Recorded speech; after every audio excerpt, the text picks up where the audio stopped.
You ask Tiger to solve. This deals with linear equations with one unknown. The final result is g equals 9. Let's solve it step by step. Group all constants on the right side of the equation. Add 2 to both sides. Simplify the arithmetic.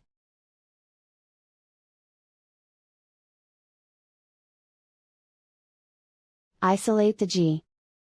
Multiply both sides by 3. Group like terms. Multiply the coefficients. Simplify the fraction. Simplify the arithmetic. And so the final result is g equals 9.